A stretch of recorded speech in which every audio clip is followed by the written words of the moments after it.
días. Nosotros somos el equipo conformado por Arlet Enríquez, Héctor Barrera y Cristian Gutiérrez. Y nosotros vamos a exponer sobre el tema de árboles y redes. Antes que nada, tenemos que saber qué es un árbol. Un árbol es un tipo de grafo en el cual no se contienen dos circuitos uniendo un mismo lugar. Lo que quiere decir es que no se pueden haber dos circuitos para conectar dos puntos. La unión entre todo esto se le llama hojas. También dice que existen grafos que no tienen conexión y podrían existir confusión al pensar que un árbol es un grafo conectado que contiene circuitos no simples. Otra característica de los árboles es que cuando hay más de dos o más de uno, se les suele llamar bosque. Así que ¿cómo se llama? El conjunto de árboles es llamado bosque.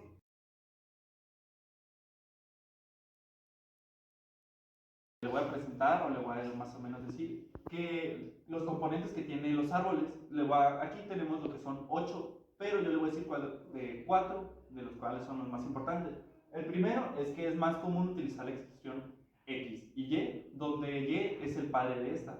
También el segundo, donde todo nodo que no tiene ramificaciones se le conoce por el nombre de terminaciones u hoja. El otro es todo árbol que no es vacío, tiene un único nodo en la raíz. La altura del árbol es el máximo, o sea, como su nombre lo dice, la altura máxima, pues es el máximo. Y el número de niveles de todos los nodos del árbol, o sea, es lo mismo.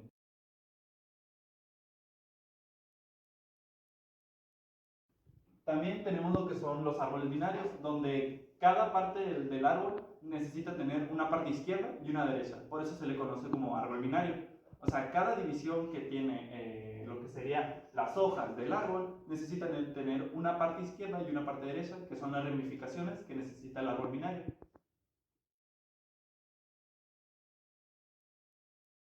Los árboles de búsqueda, pues en la ciencia de computación, en el árbol binario de búsqueda de autobalance equilibrado, el árbol binario de búsqueda es el que intenta mantener su altura o el número de niveles de nodo bajo de la raíz tan pequeños como sea posible. ¿Qué quiere decir esto? Que busca de la forma más posible ser reducido, o sea que no sea de una forma tan grande o que sea tan expresiva, o sea es de una forma más pequeña.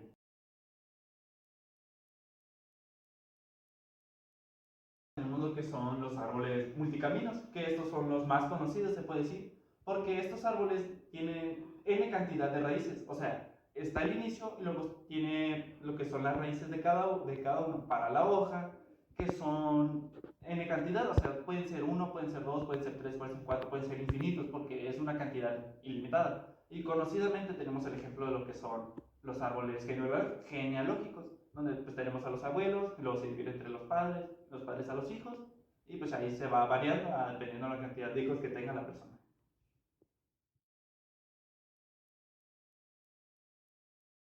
Entonces, ahora voy a hablar sobre qué es un árbol con peso. Bueno, un árbol con peso es un grafo donde cada lado tiene un número asociado o peso. Normalmente el peso de un lado se designa por WE. La suma de todos los pesos de todos los lados de un grafo con peso se le llama peso del grafo. Esto quiere decir que básicamente cada línea del grafo va a tener un valor específico, ya sea valor, una distancia o cualquier cosa que tú quieras poner. Entonces, al crear un camino se van a ir sumando esos porcentajes que tú diste o cualquier cosa que hayas puesto.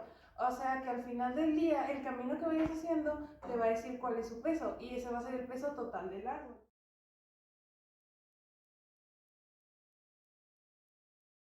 Aquí hay una imagen representativa, entonces por cada nivel va cambiando el peso de cada uno. Se puede decir que al final el peso total del árbol es de 15, porque aquí se va yendo la suma y por cada uno de la cual se multiplica.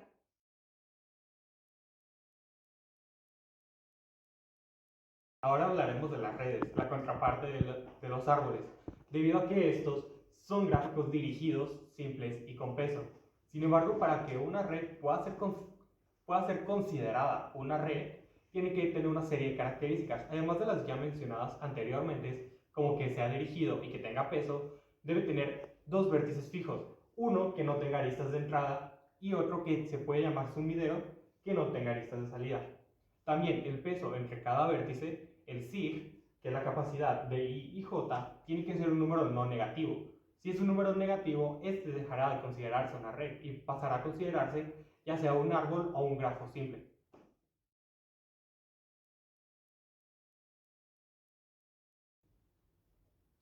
También podemos encontrar las redes de pareo. Las redes de pareo es muy fácil. Estos son el conjunto de aristas los cuales no tienen vértices en común. Por ejemplo, podemos observar en la imagen una red de pareo sería la arista FD y AC, debido a que ningún vértice tienen en común, pues como se puede observar, sus vértices son muy separados. Un ejemplo más claro de esto es en este otro ejemplo. HI es un pareo de todas las otras aristas, pues nunca se llegan a conectar directamente.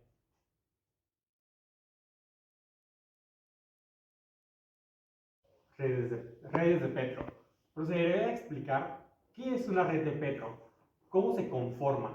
Bueno, una red de Petro es un grafo bipártito. Como ya lo vimos anteriormente, es aquel que desprende en dos vértices diferentes. Estos tienen componentes. Su componente principal son los sitios y las transiciones. Para poder verlo representado mejor, un sitio se representa con un círculo.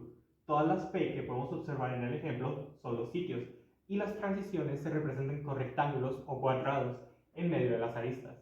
Las T1, T2, T3, T4. Esto vendrá a ser un claro ejemplo de una red de Petro. Las aristas de este grafo, de cada red de Petro, se conocen como arcos. Estos, a diferencia en este ejemplo, tienen un peso específico. Este peso tiene que ser siempre positivo, si no, pues no será considerado una red de Petro. Por ejemplo, aquí su peso tiene que estar indicado en medio de una transición y un sitio. Así que aquí en este caso debería estar el peso. Aquí debería estar el peso, aquí debería estar el peso y aquí. Solo que en este ejemplo, por cualquier motivo, no lo incluye. En conclusiones, como todo lo que hemos visto a lo largo de la presentación, podemos inferir en que los árboles, tanto los árboles como las redes, no son de mucha utilidad en la vida cotidiana. Eso se representa mejor con los árboles genealógicos o con un algoritmo de búsqueda, relacionándolo más con nuestra carrera, los cuales se parten de un punto y se van diversificando en varios otros vértices. Todos están conectados entre ellos y aunque no lo parezca, todos tienen algo que ver en común.